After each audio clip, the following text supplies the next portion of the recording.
So this talk today was actually meant to be a workshop that I was going to give at my previous company. So the structure of it is really designed to be a workshop, so we'll work with it actually.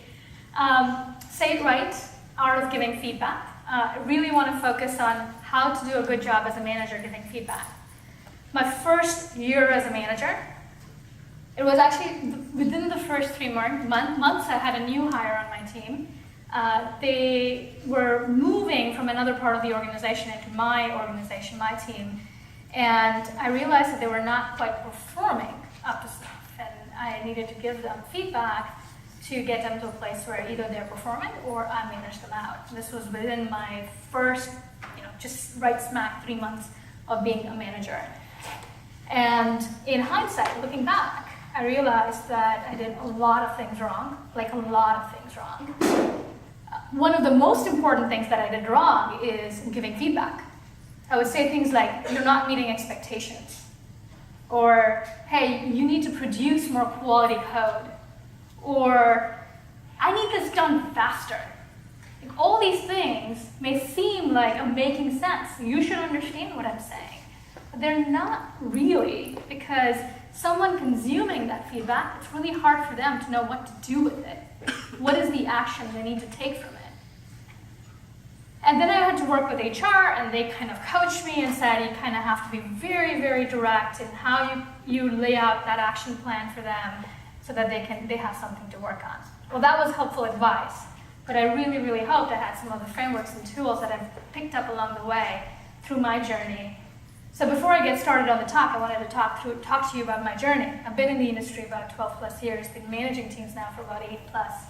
I've moved around quite a bit. I started my company at a mid-sized business software company called JD Edwards for a few years, moved to Microsoft, worked there for a long time, but within the company, I moved maybe 3 or 4 different startups within the companies. I moved into new projects on Surface, Bank, worked on ad platforms, went to Yelp to run their ad platform, ad delivery stack.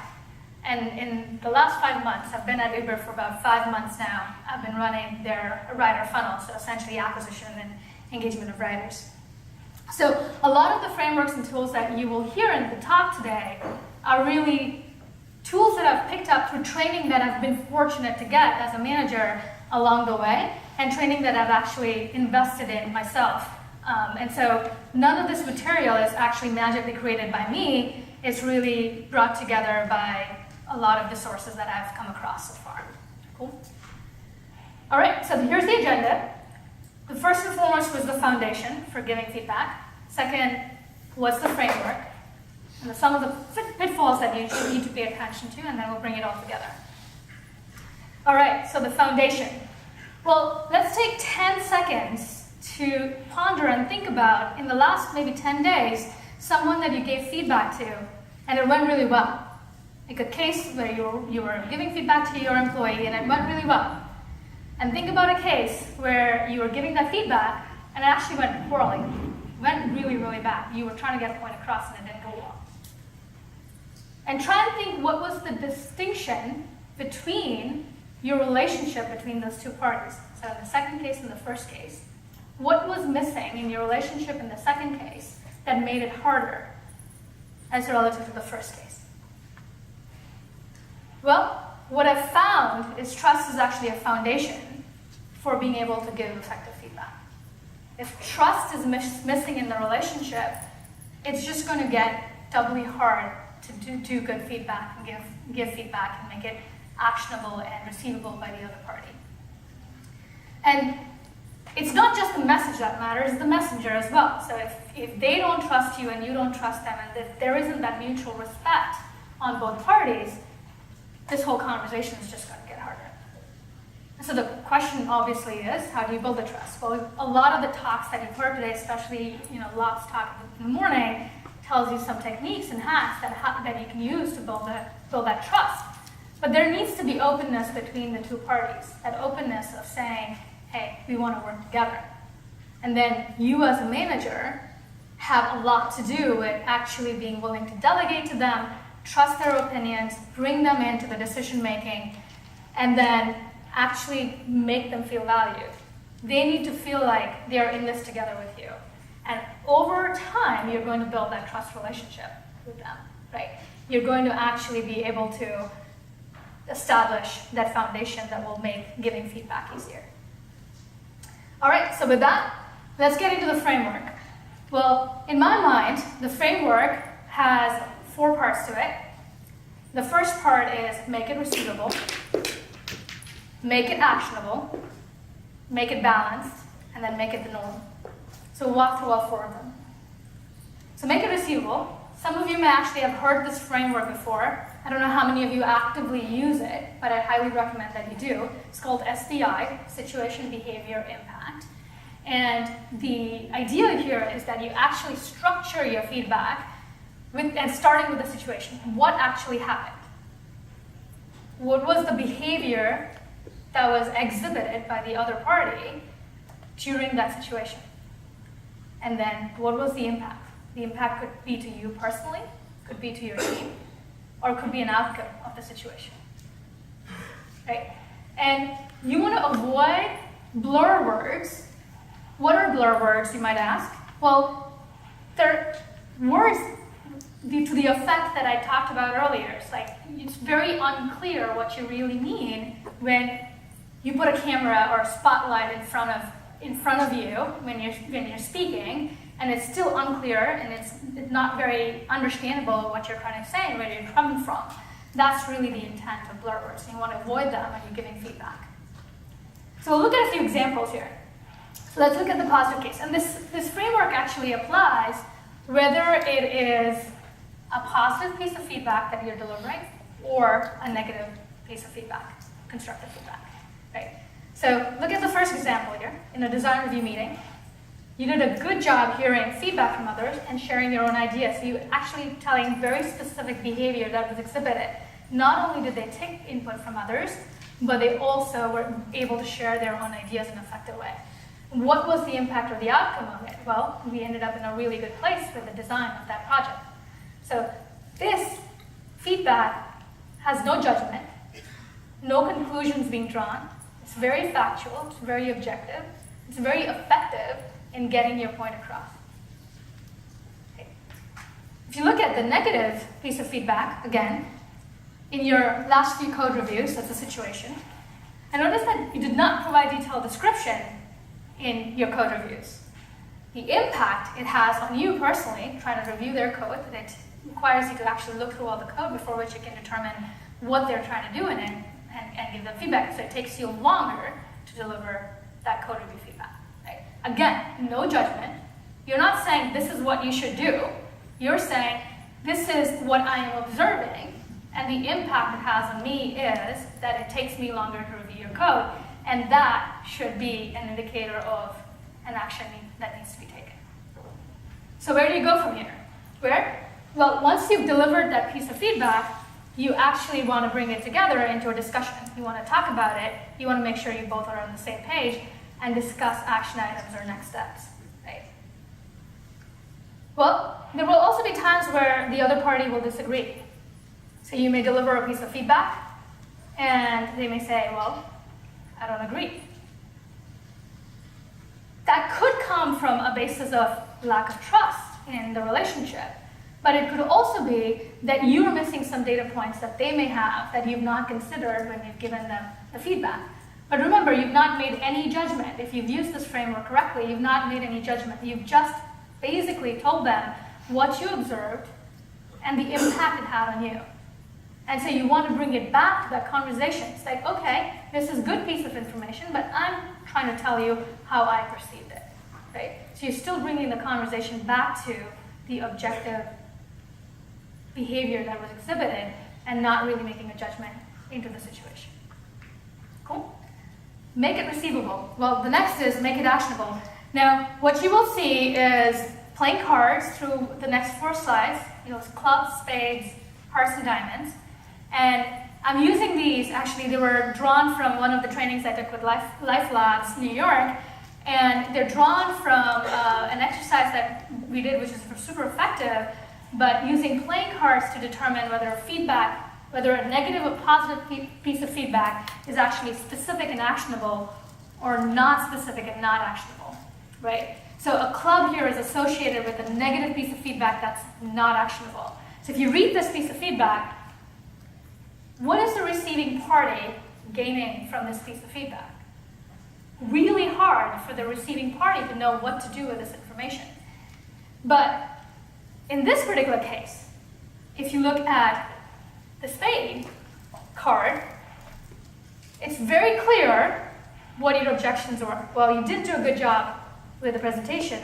Why? Well, the slides were rushed through, and you were really not able to connect with the audience. And that made it very difficult for the talk to be engaging. Now you're very specific, very objective in the way you're delivering the feedback. Same thing with the positive feedback. How many times have you done this?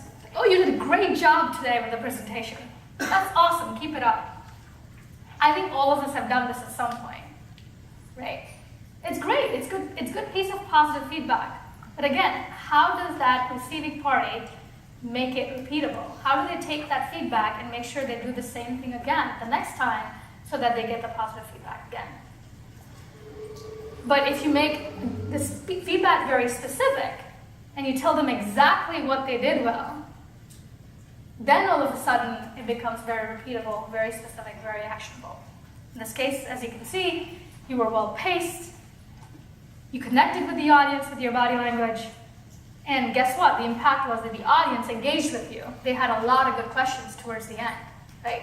So that now, all of a sudden, tells the person you're giving the feedback to what you really meant by, you did a great job, right? Again, club, spade, hearts, diamonds. You want to avoid clubs and hearts, and you want to stick with spades and diamonds. An exercise that you can all do when you get back is anytime you're delivering feedback, you're going into a one-on-one conversation, retrospect after the fact, how many clubs and hearts pieces of feedback did you give versus spades and diamonds, right? And try and increase the number of spades and diamonds that you give in your one-on-ones. The next piece is keep it balanced. I think Locke mentioned this, be very frivolous with compliments, because it takes 5 positive interactions to actually negate a negative one, right? And you really do want to avoid a deficit, because if you create too much of a deficit, you'll start losing trust in the people in your team, right? And it's especially important when you're managing someone else. The biggest learning I had in my first 3 months as a manager was that I completely ruined the trust relationship with that person on my team, because I was constantly giving him negative pieces of feedback and coaching on everything that he needed to do better, everything that he was doing wrong. Well, guess what happened? He closed out. He was not willing to listen to me of any piece of coaching that I was trying to give him. Well, we finally managed him out, so he didn't end up being a problem for too long, but I didn't handle that well at all, right? So you want to make sure, especially when you're trying to manage someone out, you keep that empathy, you keep that kindness, always be kind, and make sure you keep that trust relationship going so that they at least have something you offer them to take to their next venture, wherever they go, and they take that piece of feedback and advice with you wherever they go the next time around. And this last bit is specifically very close to my heart. Avoid feedback sandwiches. How many of you do not know what a feedback sandwich is? Okay, a few, some sprinkling of you. Well, the feedback sandwich is really when you take 2 completely orthogonal positive pieces of feedback and sandwich a negative piece of feedback between that. Okay?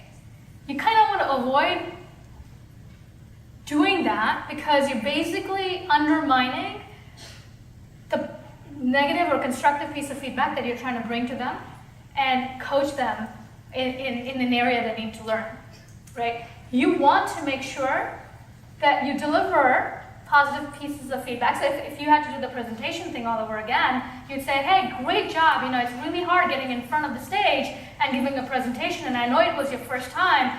Really, really appreciate what you did. But now, let's talk about what you could have done better. Well, at that point then, don't end with, oh, I'm glad you did it. right? Or, oh, by the way, the other thing that you did the other day was really, really well done. Don't sandwich. Just bring it back to their area of improvement, their growth opportunity, the critical feedback that you want to give them about their presentation, but then move on. Cool? So avoid sandwiches. Make it a norm. This is super important. You want feedback to be ongoing. Every individual on your team is going to want to know how they can get better. Every single person. Whether they're your rock star, whether they are your underperformer, whether they're your average employee, everyone is going to want to know what they can do better. So keep feedback ongoing. A chart similar to this is what you've seen in a couple of presentations today with Cynthia and Janice.